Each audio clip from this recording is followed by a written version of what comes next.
बीरबल एक ईमानदार तथा धर्मप्रिय व्यक्ति था। वह प्रतिदिन ईश्वर की आराधना किया करता था।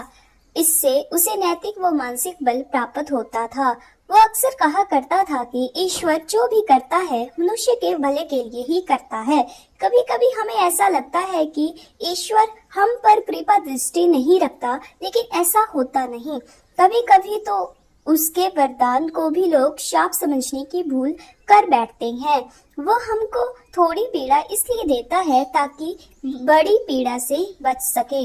एक दरबारी को बीरबल की ऐसी बातें पसंद न आती थी। एक दिन वही दरबारी दरबार में बीरबल को संबोधित करता हुआ बोला, देखो ईश्वर ने मेरे साथ क्या किया। कल शाम को जब मैं जानवरों के लिए चारा काट रहा था तो अचानक मेरी छोटी उंगली कट गई। क्या अब भी तुम यही कहोगे कि ईश्वर ने मेरे लिए यह अच्छा किया है? कुछ देर चुप रहने के बाद बीरबल बोला, मेरा अभी भी यही विश्वास है, क्योंकि ईश्वर जो भी करता है मनुष्य के भले के लिए ही करता है। सुनकर वह दरबारी नाराज हो गया कि मेरी तो उंगली कट गई और बीरबल को इसमें भी अच्छाई नजर आ रही है। मेरी पीड़ा तो जैसे कुछ भी नहीं। कुछ अन्य दरबारियों ने भी उसके सुर में सुर मिलाया।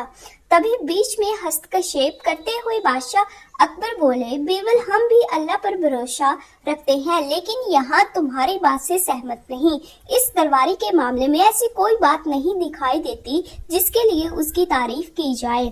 बीरबल मुस्कुराता हुआ बोला, ठीक है जहाँ पना समय ही बताएगा। अब 3 महीने बीत चुके थे। वह दरबारी जिसकी उंगली कट गई थी घने जंगल में शिकार खेलने निकला हुआ था।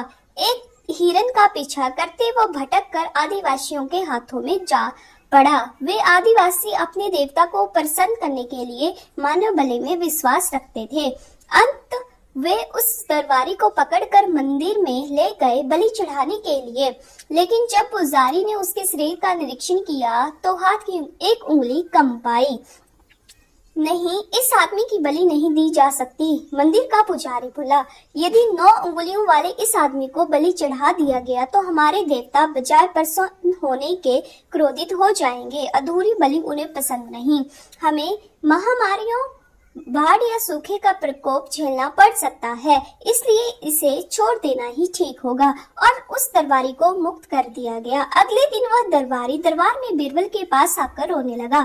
तभी बादशाह भी दरबार में आ पहुंचे और उस दरबारी को बीरबल के सामने रोता देखकर हैरान रह गए। तुम्हें क्या हुआ, रो क्यों रहे हो? अकबर ने सवाल किया। जवाब में उस दरबारी ने अपनी आप बीती विस्तार से कह सुनाई। वह बोला, अब मुझे विश्वास हो गया है कि ईश्वर जो भी करता है मनुष्य के भले के लिए ही करता है। यदि मेरी उंगली न कटी होती तो निश्चित ही आदिवासी मेरी बलि चढ़ा देते। इसलिए मैं रो रहा हूँ, लेकिन ये आंसू खुशी के हैं। मैं खुश हूँ क्योंकि मैं जिंदा हूँ। बीरबल के ईश्वर पर विश्वास को संदेह की दृष्टि से देखना मेरी भूल थी। अकबर ने मंद मंद मुस्कुराते हुए दरबारियों की ओर देखा जो सिर झुकाए चुपचाप खड़े थे। अकबर को गर्व महसूस हो रहा था कि बीरबल जैसा बुद्धिमान उसके दरबारियों में से एक है।